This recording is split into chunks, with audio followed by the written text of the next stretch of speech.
Dear chess friends, in this video we're going to check out the game between the two tournament leaders of the Prague Masters. In round 1, both Maghsoodloo and Praggnanandhaa, they both managed to win their game. In the previous video I showed you a brilliant victory by the young Indian Praggnanandhaa against Vincent Keimer. You better check out that game as well. But now the two tournament leaders, they are playing against each other, and you know, the nice thing about this event is that all players, they're trying to win every game. No solid chess, they're looking for a sharp battle. And especially with Maghsoodloo on the white pieces, we are in for a treat. So better also, if you don't want to miss any of this action, you better subscribe to the channel and follow all the latest games played at this event. Well, let's see now.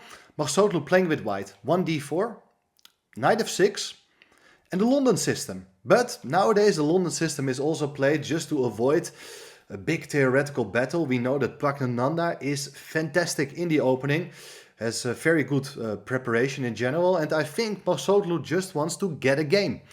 And that's what he gets. Black goes for the move d5, e3, and now black also develops the bishop to f5. This is all pretty standard. And, well, the main idea is that if you play a move like bishop d3, well, the bishops are getting swapped and black is having a very solid game. So a more ambitious way of playing here.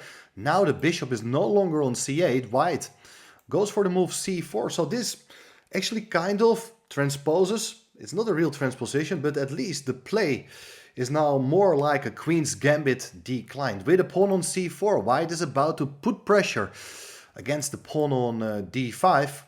And after the move e6, Maghsoodloo played here the move queen b3, attacking the pawn on b7, which is of course the drawback of bringing out your bishop early to f5. And here it's Praggnanandhaa who went in for a think of 10 minutes, decided to sacrifice the pawn with a move knight bd7. It's an interesting move. Should be said though that knight c6 is also very interesting idea. With a plan of coming to b4, you're not binding the pawn on b7. But anyway, knight bd7 is played, and now you better don't take the pawn on b7. It was not played in the game, but let me show you what's wrong with it. Black can even play here the move e5 to attack the bishop, and the bishop is no longer able to hit the pawn on c7. Now, for instance, if you take on e5, knight takes, pawn takes, rook b8 is a good move, and the rook will take on b2. After queen takes a7, rook takes b2, and very soon the bishop will come in to b4, and you see that white's king is in deep trouble as the pieces on the king side, they are still on their initial square, so it's impossible to evacuate your king. Let's not get into this. Queen takes b7 is just not a good move, but now you understand why the pawn is not taken. Knight c3 was played instead, attacking the pawn on d5 one more time, and here Pragg decides to take on c4. Bishop takes c4, and now the knight comes to b6, attacks the bishop and also deals with it, pawn on b7. The bishop doesn't want to get traded for the knight, so the bishop goes back to e2. And well, this has been seen in a few earlier games, and likely at some point black is going to play c6 when the position becomes more of a Slav type of opening. But first, Pragg goes for the move a5. He wants to challenge that queen on b3 anytime soon. White played the move a3, so guarding the b4 square, bishop can never land there. And in case the queen comes under attack, well, the queen can just go away either to a2 or maybe back to d1. Anyway, this didn't happen. c6 was played, and now you would expect just white to complete its development. Why not just bringing out the knight to f3? Looks like a very logical move, intending to castle and the position is more or less balanced. But here, Maghsoodloo played this move, bishop to g5, pinning that knight on f6. Also, in a way, the queen has to be careful because it got to keep the knight on b6 defended. Anyway, bishop e7 was played to unpin. And now, still, knight f3 is a good idea, but Maghsoodloo played this move, f3. I'm not sure. I don't like it, frankly speaking, because what is white going to do with that knight from g1? The knight cannot be developed. Well, it can go to h3, but that looks very ugly. Can always be taken by the bishop. So, not really sure what Maghsoodloo is contemplating here. Probably he wants to go e4 and challenge the bishop. Let's see how it works out. a4, played in the game, attacking the queen. The queen goes back to d1. But you see that we are on move 12, and white has played many times with the same pieces. That's not a good sign, and in fact, with a move like h6, you're questioning the bishop. You don't really want to give up the bishop pair by taking on f6. That's not a great idea. Probably you go back with the bishop to h4, but now after knight bd5, there are also some issues regarding that pawn on e3, and black is just about to seize the initiative. The ancients are really thinking black is already clearly better here. But it was not played in the game. Instead, Praggnanandhaa played in a much more solid way, but it's not bad. But I think he could have challenged white's position in a more direct way. Knight fd7 is the move by the young Indian. He's offering the exchange of bishops. Bishop takes, queen takes. This was all played. e4, attacking the bishop. The bishop has only one square, goes to g6, and now you see the knight comes out to h3. So the knight can possibly come to f4 or maybe drop back to f2. Castling kingside. Castling kingside was also played by white. And here, f6. Is that a weakening move of black's king? No. The idea is that in case of knight f4, you can just go back with the bishop to f7. So that's one idea. Second idea is that at the right moment, you want to play the move e5. That's what happened in the game. Look at this. f4 was played. Now white is having a nice center. But okay, white's pieces, they don't look too great yet. Especially the knight on h3. But here follows e5. Black is trying to open up the center. D takes e5. Pawn takes e5. And here we see f5 on the board, attacking the bishop. And the bishop goes back. And now with this pawn on f5, it's clear that white is better on the king side. Black is having an extra pawn on the queen side and will have ideas maybe to come in with the bishop to b3 or activate a knight. So black is better on that side of the board, but white is better try to be fast here. With the move queen e1, the queen is coming over to the king side. Knight c5, queen to g3, and here we see f6 is a serious threat, attacking the queen, and the pawn on g7 is pinned, and therefore you got either to control the f6 square with your knight. Something like knight bd7 is quite a sensible move to bring over your knight there, but instead bishop c4 was played so that the rook now also controls the f6 square, and black is aiming for the exchange of pieces and the activation of the knight coming into c4. Rook ae1. That piece wasn't doing much yet, it defends the bishop now. Rook ad8. And here the knight comes back to f2, guarding the d3 square one more time, and there are some additional ideas. Bishop takes e2, rook takes e2, knight c4. Knight is looking very active, and you see in the long run, this pawn on b2, that is a serious weakness. It's still defended by the rook, but imagine the major pieces are coming off the board. Well, then white is having a big problem. But therefore white is trying to build up the tension on the other side of the board. Knight g4, that's a very nice idea with the plan of preparing the move f6 so that both the knight and the rook on f1 are supporting this advance, and therefore Prague immediately played here the move king h8. Now the king is no longer in the fire line of the white queen. Rook f3. So now we see that white is looking for opportunities to introduce a rook lift, for instance, or at the right moment try to double rooks. In any case, the rook also prevents the black rook from ever coming in to d3. Black instead therefore played the move rook d4.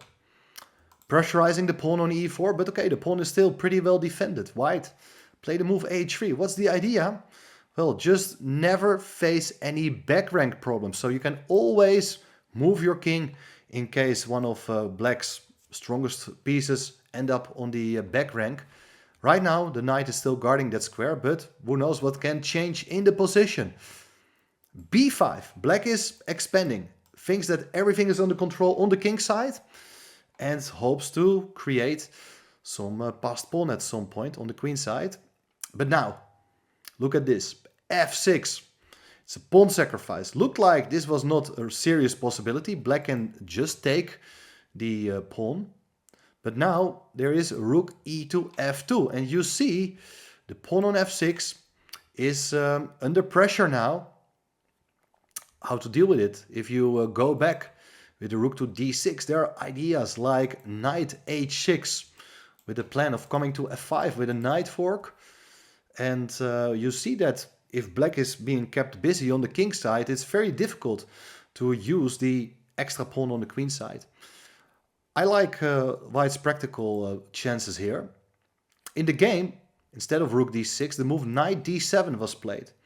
But it also has some drawbacks. Look at this rook on d4. Doesn't have that many great squares to go to. And knight h6 was played anyway. So here you see knight f5 with a knight fork is the plan.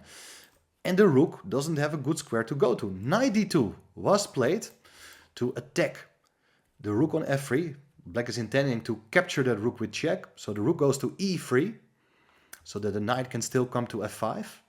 But here black anticipates the threat with his move. Queen to e6. He is not afraid of knight f5. Threatening checkmate on g7 because black can still play the move rook g8, attacking the queen. The queen got a move, and should also be pointed out that knight takes d4 is not a threat yet because the pawn is ready to take back. So you sacrifice the exchange, but then at the same time you're hitting also both the knight on c3 and the rook on e3. Instead of knight f5, queen h4 was played.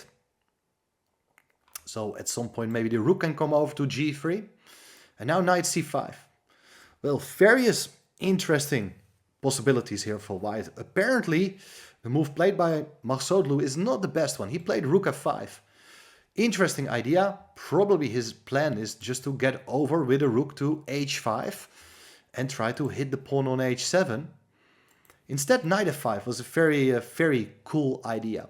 So for instance, if you go rook g8, once again, if you do take on d4, pawn takes d4, black is all right. But instead, what white can do here is play the move rook g3 to trade off this very important defender. Now, let's say if these pieces are getting exchanged, you're renewing the mating threat. The queen goes back to guard this square. Knight h6, threatening checkmate on g8. Now, if the queen comes over to defend, you can exchange queens. And then it's knight f5, and you're winning the exchange on d4. This time, you can take on d4 because there's no longer a rook on e3. Very difficult line to calculate, and we should understand this move 33. Players are approaching the time control. I think they are down to about 2 minutes each or so, which explains the number of mistakes we get to see. Rook f5 was played in the game. And now black went for the move b4, trying to generate some play. Pawn takes b4, rook takes b4, attacking the pawn on b2. And well, various possibilities. Maybe rook f2 is an interesting idea to attack the knight, to create some space for your knight to come back to f5. But instead, queen g4 was played. And even though there's not an immediate threat, it's clear black has to be very careful. Let me show you this. If you do play knight c4, which I felt is the most logical move to attack the rook, hit a pawn on b2, and if you do have time, the a pawn will just run. But there is rook g3. This was all not played in the game. Knight c4 was not the move. But let me quickly show you this. Queen g7 is mating threat. If you protect with rook b7, looks as if everything is under control. But there's a stunning tactical idea I wanted to share with you. You can pause the video for a second. And then I will tell you that rook takes f6 is just a brilliant idea. And it's winning in all the lines. If you take with the queen, then the queen is no longer defending the g8 square. It's queen g8, rook takes g8 with checkmate. If you take with the rook, then you have managed to deflect the other defender of the g8 square.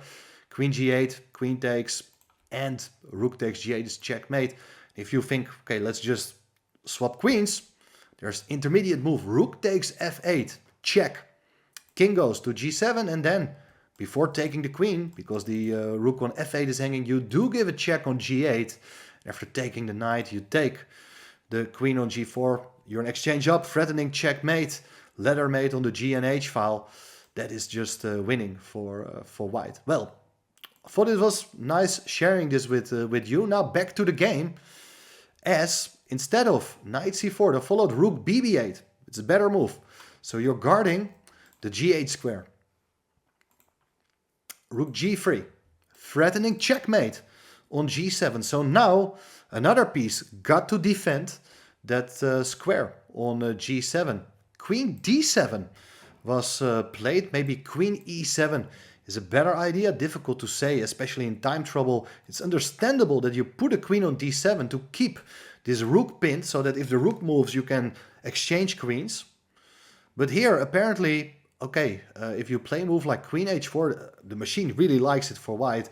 Idea is to take here on f6. If you go back to e7, trying to keep everything defended, there's rook f2 with tempo, hitting the knight. If the knight goes away, it's knight f5, attacking the queen.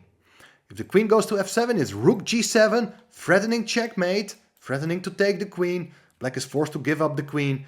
And okay, you still got to convert it, but that's probably just a matter of technique. Was not seen in the game by both players. After queen d7, king h1 was played. So here again, white is trying to get out of any sort of annoying check. Maybe king h2 is also possible, but if this rook ever is going to move, then you also got to think about knight f1 ideas with check and a knight fork.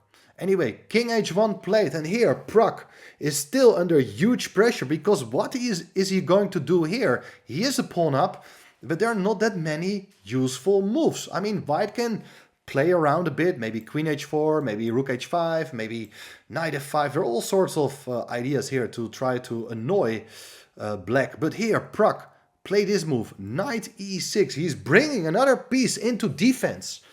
But it's a shocking blunder. Pause the video and try to find the killer move here for white.